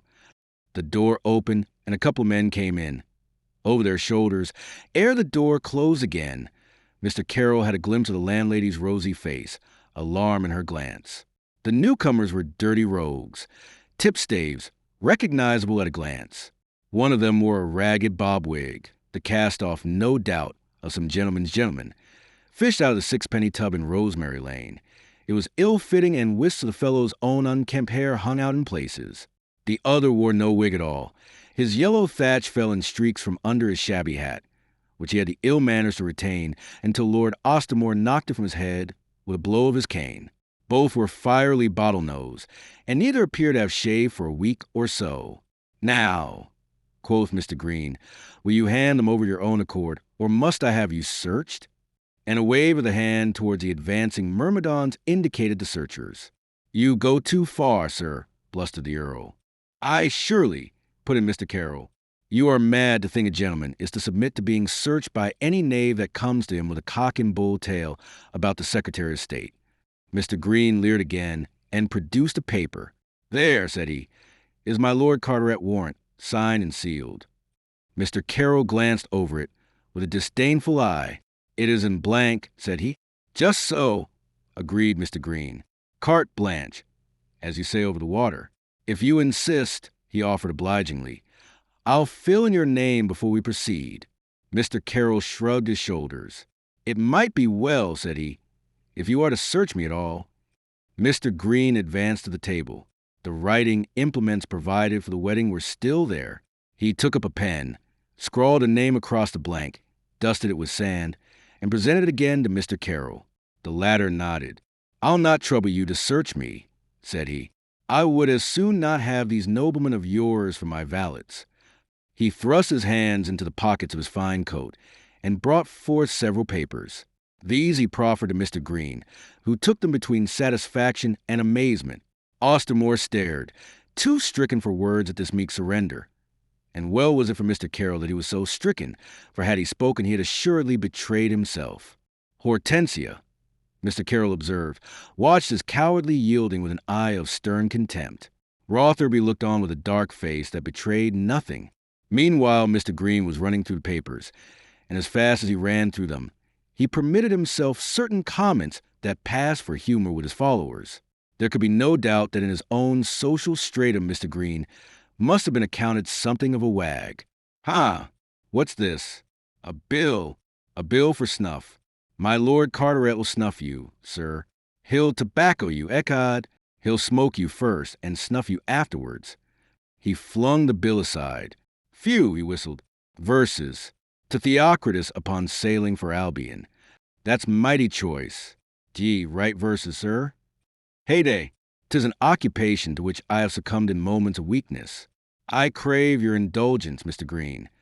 Mr. Green perceived that here was a weak attempt at irony, and went on with his investigations. He came to the last of the papers Mr. Carroll had handed him, glanced at it, swore coarsely, and dropped it. D'ye think ye can bubble me? He cried, red in the face. Lord Ostermore heaved a sigh of relief. The hard look had faded from Hortensia's eyes. What does she mean, giving me this rubbish? I offer you my excuses for the contents of my pockets, said Mr. Carroll. You see, I did not expect to be honored by your inquisition. Had I but known. Mr. Green struck an attitude. Now attend to me, sir. I am a servant of His Majesty's government.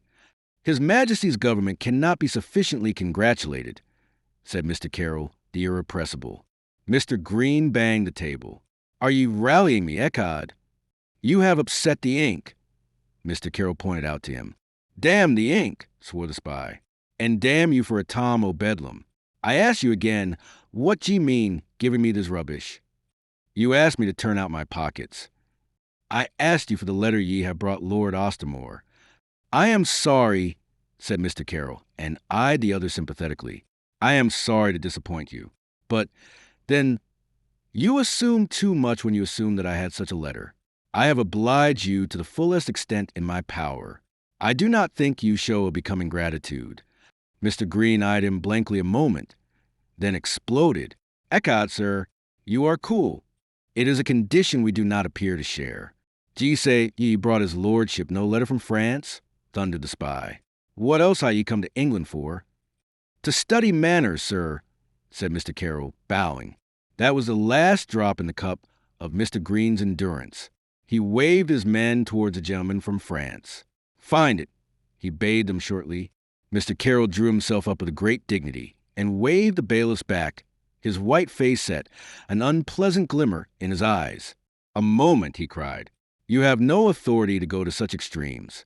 I make no objection to being searched, but every objection to being soiled, and I'll not have the fingers of these scavengers about my person.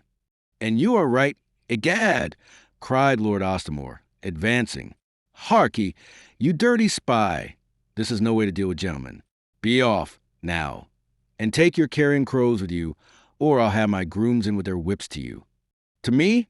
Roared Green. I represent the Secretary of State. You'll represent a side of raw venison if you tarry here. The Earl promised him. D'ye dare look me in the eye? D'ye dare, you rogue? D'ye know who I am? And don't wag that pistol, my fine fellow. Be off now. Away with you. Mr. Green looked his name. The rosiness was all departed from his cheeks. He quivered with suppressed wrath. If I go, giving way to constraint, what shall you say to my Lord Carteret? He asked. What concern may that be of yours, sirrah? It will be some concern of yours, my lord.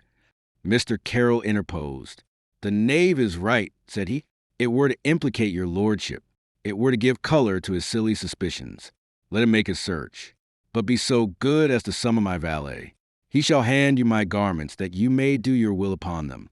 But unless you justify yourself by finding the letter you are seeking, you shall have to reckon with the consequences of discomposing a gentleman for nothing. Now, sir, is it a bargain? Mr. Green looked him over, and if he was shaken by the calm assurance of Mr. Carroll's tone and manner, he concealed it very effectively. We'll make no bargains, said he. I have my duty to do. He signed to one of the bailiffs. Fetch the gentleman's servant, said he. So be it, said Mr. Carroll. But you take too much upon yourself, sir. Your duty, I think, would have been to arrest me and carry me to Lord Carteret. There'd be searched if his lordship considered it necessary. I have no cause to arrest you until I find it. Mr. Green snapped impatiently. Your logic is faultless. I am following my Lord Carteret orders to the letter. I am to effect no arrest until I have positive evidence. Yet you are detaining me. What does this amount to but an arrest? Mr. Green disdained to answer. Leduc entered, and Mr. Carroll turned to Lord Ostermore. There is no reason why I should detain your lordship, said he. In these operations, a lady, he waved an expressive hand, bent an expressive eye upon the Earl. Lord Ostermore seemed to waver. He was not. He had never been a man to think for others. But Hortensia cut in before he could reply. We will wait, she said. Since you are traveling to town, I am sure his lordship will be glad of your company, sir. Mr. Carroll looked deep into those great brown eyes and bowed his thanks. If it will not discompose your lordship. No, no, said Ostermore, gruff of voice and manner. We will wait. I shall be honored, sir, if you will journey with us afterwards. Mr. Carroll bowed again and went to hold the door for them, Mr. Green's eyes keenly alert for an attempt at evasion. But there was none. When his lordship and his ward had departed, Mr. Carroll turned to Rotherby, who had taken a chair, his man Gaskell behind him. He looked from the Viscount to Mr. Green. Do we require this gentleman? He asked the spy. A smile broke over Rotherby's swam face. By your leave, sir, I'll remain to see fair play. You may find me useful, Mr. Green. I have no cause to wish this marplot well, he explained. Mr. Carroll turned his back upon him, took off his coat and waistcoat. He sat down while Mr. Green spread the garments upon the table, emptied out the pockets, turned down the cuffs, ripped up the satin linings. He did it in a consummate fashion, very thoroughly. Yet, though he parted the linings from the cloth, he did so in such a manner as to leave the garments easily reparable. Mr. Carroll watched him with interest and appreciation, and what time he watched he was wondering might it not be better straightway to place the spy in possession of the letter and thus destroy himself and Lord Ostermore at the same time, and have done with the task on which he was come to England. It seemed almost an easy way out of the affair. His betrayal of the Earl would be less ugly if he himself were to share the consequences of that betrayal. Then he checked his thoughts. What manner of mood was this? Besides, his inclination was all to become better acquainted with this odd family upon which he had stumbled in so extraordinary a manner. Down in his heart of hearts, he had a feeling that the thing he was come to do would never be done, leastways, not by him. It was in vain that he might attempt to steel himself to the task. It repelled him. It went not with a nature such as his. He thought of Everard, afire with the idea of vengeance, and to such an extent that he had succeeded in infecting Justin himself with a spark of it. He thought of him with pity almost. Pity that a man should obsess his life by such a phantasm as this same vengeance must have been to him. Was it worthwhile? Was anything worthwhile? He wondered. Lord Rotherby approached the table, and took up the garments upon which Mr. Green had finished. He turned them over and supplemented Mr. Green's search. "Ye're welcome to all that ye can find," sneered Mr. Green, and turned to Mr. Carroll. "Let us have your shoes, sir." Mr. Carroll removed his shoes in silence, and Mr. Green proceeded to examine them in a manner that provoked Mr. Carroll's profound admiration. He separated the lining from the Spanish leather, and probed slowly and carefully in the space between. He examined the heels very closely, going over to the window for the purpose. That done, he dropped them. "Your breeches now," said he laconically. Meanwhile, Leduc had taken up the coat, and with a needle and thread wherewith he had equipped himself, he was industriously restoring the stitches that Mr. Green had taken out. Mr. Carroll surrendered his breeches. His fine holland shirt went next, his stockings, and what other trifles he wore, until he stood as naked as Adam before the fall. Yet all in vain. His garments were restored to him, one by one, and one by one, with Leduc's aid, he resumed them. Mr. Green was looking crestfallen. "Are you satisfied?" inquired Mr. Carroll pleasantly, his good temper inexhaustible. The spy looked at him with a moody eye, plucking thoughtfully at his lip with thumb and forefinger. Then he brightened suddenly. "There's your man," said he, flashing a quick eye upon Leduc, who looked up with a quiet smile. "True," said Mr. Carroll, "and there's my portmantle above stairs, and my saddle on my horse in the stables. It is even possible, for aught you know, that there may be a hollow tooth or two in my head. Pray let your search be thorough." Mr. Green considered him again. "If you had it, it would be upon your person. Yet consider," Mr. Carroll begged him, holding out his foot that Leduc might put on his shoe again. "I might have supposed that you would suppose that, and dispose accordingly. You had better investigate to the bitter end." Mr. Green's small eyes continued to scrutinize Leduc at intervals. The valet was a silent, serious-faced fellow. "I'll search your servant leastways," the spy announced. "By all means, Leduc, I beg that you will place yourself at this interesting gentleman's disposal." What time Mr. Carroll, unaided now, completed the resumption of his garments, Leduc, silent and expressionless, submitted to being searched. "You will observe, Leduc," said Mr. Carroll, "that we have not come to this country in vain. We are undergoing experiences that would be interesting if they were not quite so dull, amusing if they entailed less discomfort to ourselves. Assuredly, it was worthwhile to cross to England to study manners, and there are sights for you that you will never see in France. You would not, for instance, had you not come hither, have had an opportunity of observing a member of the noblesse seconding and assisting a tipstaff in the discharge of his duty, and doing it just as a hog wallows in foulness, for the love of it. The gentlemen in your country, Leduc, are too fastidious to enjoy life as it should be enjoyed. They are too prone to adhere to the amusements of their class. You have here an opportunity of perceiving how deeply they are mistaken, what relish may lie in setting one's rank on one side, in forgetting at times that by an accident, a sheer, incredible accident, I assure you, Leduc, one may have been born to a gentleman's estate." Rotherby had drawn himself up, his dark face crimsoning. "D'ye talk at me, sir?" he demanded. "D'ye dare discuss me with your lackey? But why not, since you search me with my tipstaff? If you can perceive a difference, you are too subtle for me, sir." Rotherby advanced a step, then checked. He inherited mental sluggishness from his father. "You are insolent," he charged Carroll. "You insult me." "Indeed? Ha! I am working miracles. Rotherby governed his anger by an effort. There was enough between us without this, said he. There could not be too much between us. Too much space, I mean. The Viscount looked at him furiously. I shall discuss this further with you, said he. The present is not the time nor place, but I shall know where to look for you. Leduc, I am sure, will always be pleased to see you. He, too, is studying manners. Rotherby ignored the insult. We shall see, then, whether you can do anything more than talk. I hope that your lordship, too, is master of other accomplishments. As a talker, I do not find you very gifted, but perhaps Leduc will be less exigent than I. Bah! His lordship flung at him, and went out, cursing him profusely, Gaskell following at his master's heels. Chapter 5. Moonshine. My Lord Ostermore, though puzzled, entertained no tormenting anxiety on the score of the search to which Mr. Carroll was to be submitted. He assured himself from that gentleman's confident, easy manner.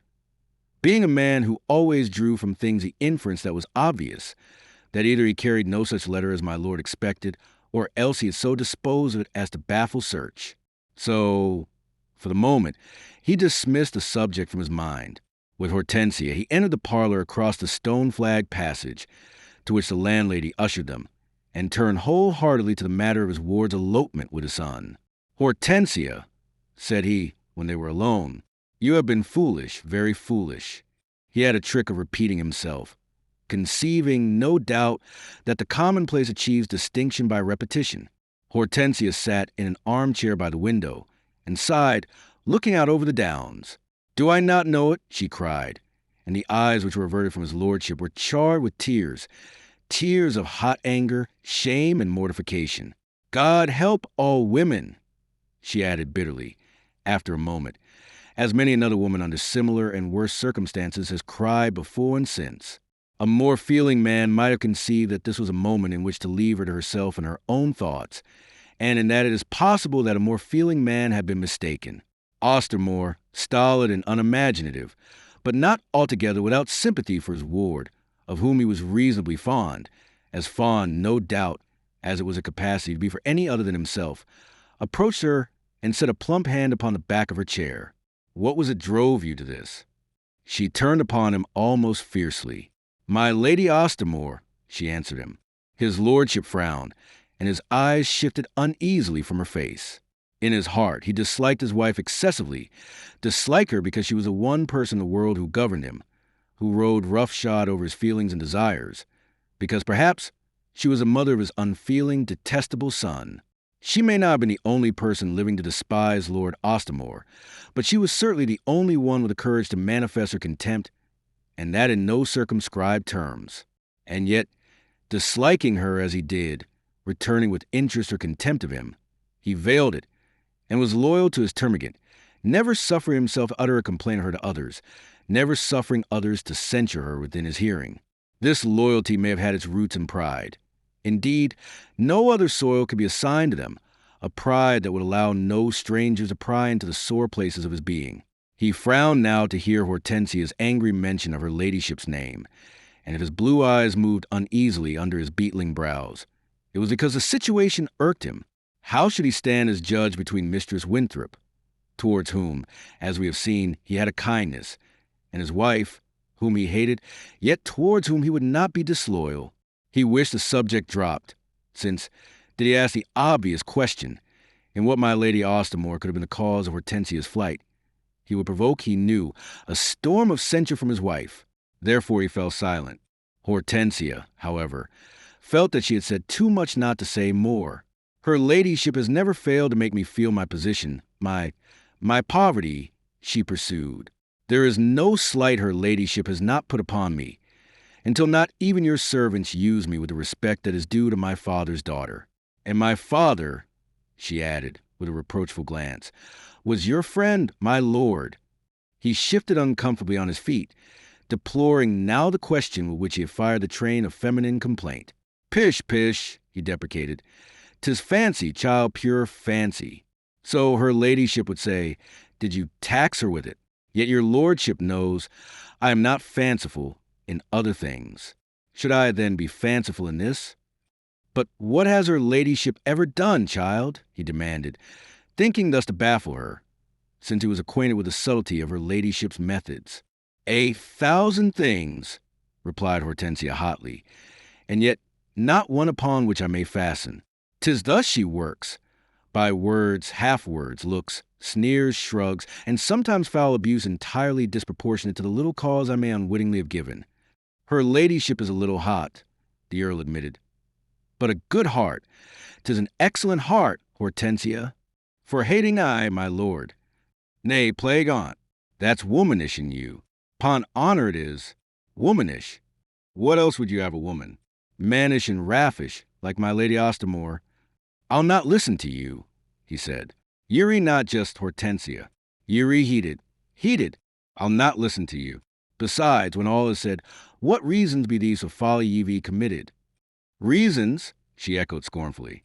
Reasons and despair. Her ladyship has made my life so hard, has so shamed and crushed me, put such indignities upon me, that existence grew unbearable under your roof. It could not continue, my lord, she pursued, rising under the sway of her indignation. It could not continue.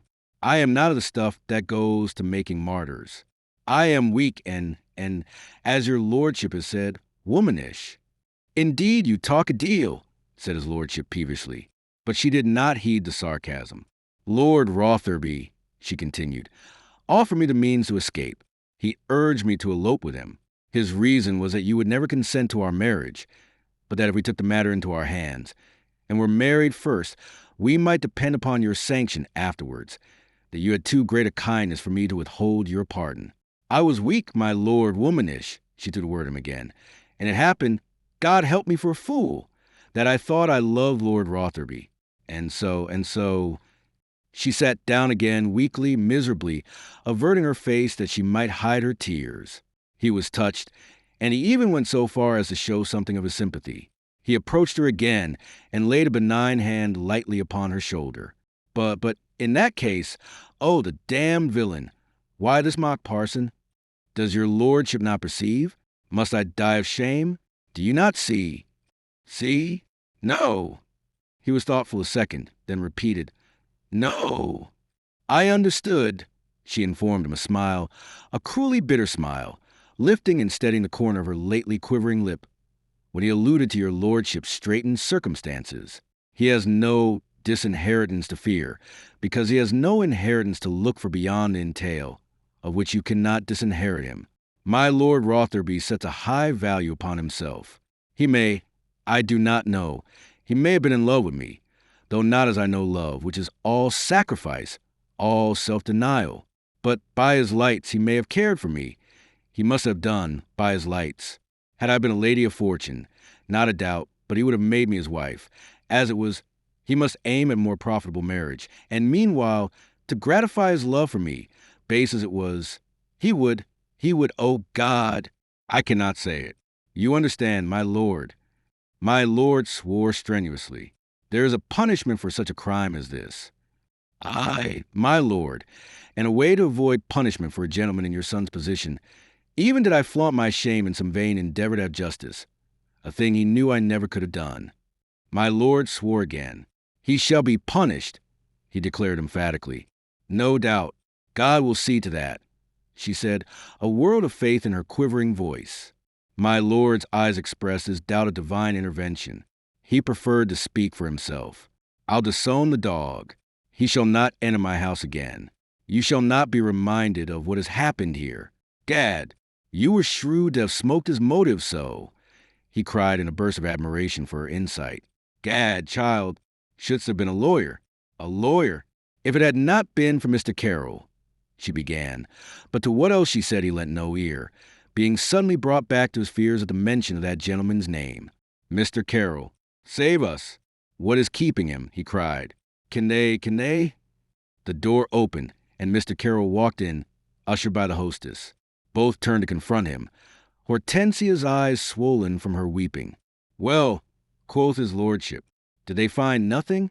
Mr. Carroll advanced with the easy, graceful carriage that was one of his main charms, his clothes so skillfully restored by Leduc that none could guess the severity of the examination they had undergone. Since I am here and alone, your lordship may conclude such to be the case. Mr. Green is preparing for departure. He is very abject, very chapfallen. I am almost sorry for Mr. Green. I am by nature sympathetic. I have promised to make my complaint to my Lord Carteret, and so I trust there is an end to a tiresome matter. But then, sir, quoth his lordship, but then, are you the bearer of no letter? Mr. Carroll shot a swift glance over his shoulder at the door. He deliberately winked at the Earl. Did your lordship expect letters? He inquired. That was scarcely reason enough to suppose me a courier. There is some mistake. I imagine. Between the wink and the words his lordship was bewildered. Mr. Carroll turned to the lady, bowing. Then he waved a hand over the downs. A fine view, said he airily, and she stared at him. I shall treasure sweet memories of Maidstone. Her stare grew stonier. Did he mean the landscape or some other matter?